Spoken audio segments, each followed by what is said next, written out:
This will be all-out war. Are you ready? Good. Let's do this.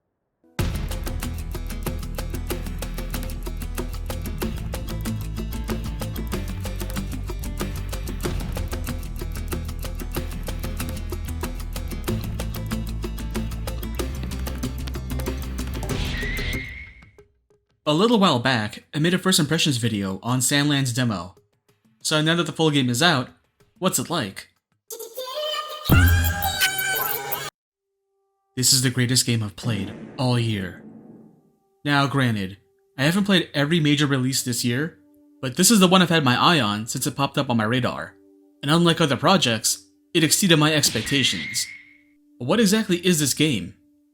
Sandland is a 2024 vehicle-based action-adventure game developed by Ilka Inc. and published by Bandai Namco. You'll play as Beelzebub, the Prince of Demons, son of King Lucifer, and one-third, or fourth, depending on how you look at it, of the group tasked with finding the legendary spring said to be hidden deep within Sandland. Vehicle-based action-adventure is probably the best descriptor for this game, because while none of its systems are really that deep, they all work together to sell you on experiencing an epic quest. And tanks. A whole lot of tanks you gotta blow up. Victory will be mine, by any means necessary!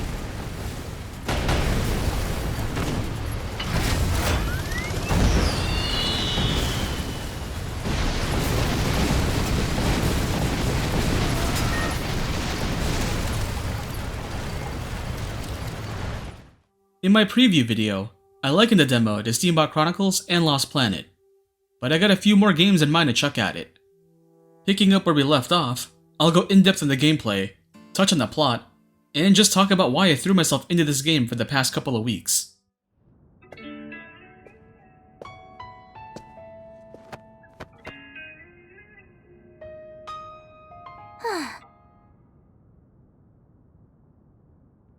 I'm Anne, and it's your lucky day. I happen to be an ace mechanic. The first big change from the demo is that there's a fourth character added to the group, Anne. She serves as a team mechanic and spends the early game at the garage. You'll go to her to work on your vehicles, but you'll meet other mechanics along the way, which lets Anne take a more prominent role in the team later in the campaign. When she fully joins your team, she gets her own skill tree alongside Thief and Rao. Something I didn't say in my preview video is that I didn't really find Rao's and Thief's active abilities very useful, besides using Rao to draw aggro away from me if I was feeling outnumbered. But Anne's skills are crazy good, because she can instantly heal one of your vehicles, which saves you in spending any repair kits. But the cooldown is pretty long even after you upgrade the skill, so it balances out. Where the demo featured 3 vehicle types for you to try out, the full game has about 13 different vehicle types, though some of them are grouped together based on common functions. For instance, the car, bike, and buggy are one group, the jumper bot and hopper are another group, and the battle armor and battle bot are their own thing. You start with a tank, and it's your main form of traversal for the early game until you can get parts to make a car.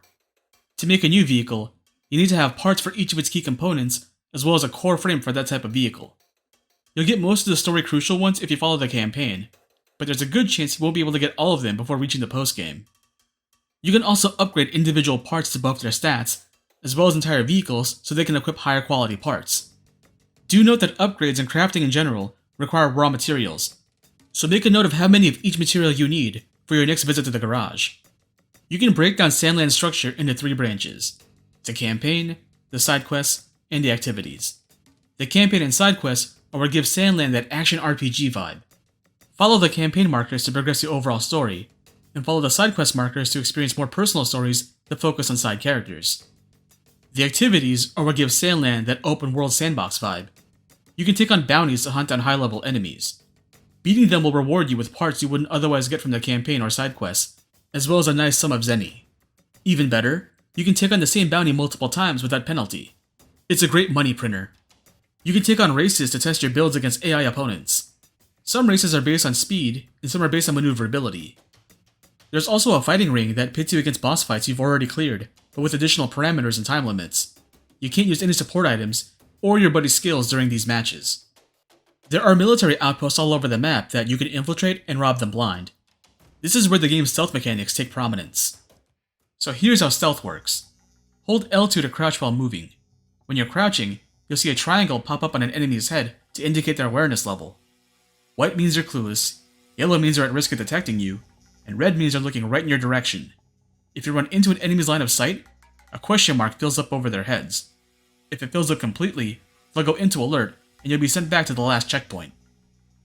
If you can get behind an enemy and press triangle, you'll do a stealth takedown and remove them off the field. This only works on single targets, and only if you can get behind them. If they're talking with a buddy or press up against a wall, then you're better off giving them their space. And don't even bother when it comes to tank patrols. Despite how much slower you move while crouch walking, you can cheese this by pressing R2 to roll and cover more ground. Use this to close the distance with enemies who've got their backs turned on you to take them down. I've got some more to say about sneaking in military outposts, but we'll save that for later. I touched on hand-to-hand combat in my preview video, and it's mostly the same in the full game, but now Beelzebub has more special abilities. Besides Rush, you can throw a chunk of rock at enemies to deal a ton of direct and collateral damage. You can also turn into metal and negate any incoming damage for a period of time at the cost of mobility. Think of that one Royal Guard ability in Devil May Cry 4. You can blow up and do AoE damage on enemies that surround you. And last, but most definitely not least, you can go into Fury mode. Your attack and defense stats spike up, and your health recovers while in that state. It is effectively a devil trigger. Something to note about special abilities is that even if you reach a point in the campaign that unlocks Rock Throw or Dark Release, you may not be able to use them during regular gameplay if you haven't unlocked the skills that increase your special meter, so make a point to get those upgrades as soon as you can. Moving on to side quests, they play out exactly like you'd expect them to. Accept quest, collect 50 bear asses, bring them to the quest giver, get reward. But just like the Nier games, the real charm to the side quests doesn't come from the act of clearing them, but the story is built around those tasks. Each side quest is fully voiced, and their stories are byproducts and reflections of the post-apocalyptic setting. Most are heartwarming, but if you actually caught me off guard, because they didn't shy away from addressing that certain characters died in the process. If you're actively watching them like I was for this video, you may pick up on the structure for each side quest cutscene, but I don't write that off as lazy. I think that's an example of how efficient and effective the devs are at telling stories through this format. The side quests tie into another major aspect of the game, that being the development of the town Spino. When you start the game, Spino looks run down and abandoned and only has a handful of inhabitants living in its decaying walls. Welcome to our beloved town, Spino. A town implies people. This place is deserted. They're not naive about the state of their living situation. But as you progress in the campaign and take on more side quests, you convince more people to move to Spino and see a cutscene where they arrive in the town the next time you visit there. It's like what happens when you rescue a survivor in Dead Rising. Down to having more than one rescued will make them appear in a group shot when you return. You can actually see the town grow and improve with each new addition, as the game will do a panning shot from the new villager's POV. I said I'd touch on the plot, and to be honest, I don't want to say too much at the risk of spoiling it. If you don't know, this game was timed to release around the same time as the anime adaptation, so you can experience the story two different ways simultaneously. I played this game without following the story, and I'm so glad I did. The premise is pretty conventional. Go here to get this, but the way it's told and the characters that drop in and out of the story are what make it interesting. Some characters that start off like simple stock types open up and end up being much more complex than I initially thought they'd be. What should be a straight line as a premise takes the requisite twists and turns in the plot to maintain an air of mystery and discovery around every corner. And just when you think the game is winding down after a certain goal is met, you end up in the next continent, midway through the campaign. What the hell is this? Like, this is literally what happens when you go from Afghanistan to Central Africa in Phantom Pain. Okay, so I've been holding them back, but the worms in my brain are compelling me to talk about the Metal Gearisms in this game. It's not just the fact that there are several military outposts that you can sneak into and clear out. There are specific set pieces that just trigger flashbacks to the tanker in MGS2 or Shadow Moses in MGS4. Sorry for the wait. I don't talk about Metal Gear much these days, but one of the things that I always lament about Phantom Pain's troubled development is that it never felt like it carried out the potential of what Battle Gear could be. If you don't know what that is, once you rescue a certain character in Phantom Pain, the game keeps gaslighting you into thinking that you're going to get a vehicle to fight off the Metal Gear that's been chasing you for most of the campaign. Ultimately, this never happens, and you just fight that Metal Gear on foot twice. It's the one fumble I always bring up since it's such a layup concept, especially following the Rex Ray fight in MGS4. This game is reaching across time and vindicating my desire to have battle gear at my beck and call. Virtually, every major boss fight had me getting in the battle tank or battle armor. This is why I'm not that miffed on the fact that melee combat isn't very fleshed out. That's not the focus of the gameplay. It's all in the vehicle combat. And there's a healthy variety of enemy encounters. Ever wonder what it's like to fight the Ocelot unit from MGS3 if everyone had a tank? Or fighting a Kraken inside a water temple while in a hover car? Or participating in a full-scale war with other tank battalions? Or going bot to bot in a motocross dirt track? This game may ease you in at the start, but it really does pick up at the last third. As great as I'm making it sound, I do have some criticisms with Sandland. First off, I think the water mechanic feels underdeveloped. At the very start of the campaign, you're told that water is the most precious resource in Sandland, and the demons have to hit convoys from the Royal Army to get their water supply. You can find water stashes by campfires, and use them to fill up your own water bottle. When you're outside of combat, you can press down on the D-pad to drink water and heal, but you can't do it during a fight, as you can only use health items when enemies are aware of you. This ends up minimizing the importance of water. Besides an early quest, there's no other use for the water bottle in the game. It would have been nice to have it so that you could run across NPCs in the wild who are dying of thirst, and you have to make the decision to give them some of your water, knowing that doing so means you won't have any for yourself later down the line. My other major nitpick falls squarely on Forestland. I hate moving around in it.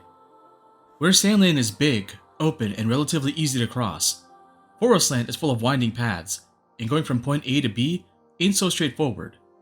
I could make the argument that it makes the world map that much more important because you have to be more observant with your pathfinding, but I had an especially hard time finding my way towards this northern region, so much so that I didn't get to this bounty until post-game.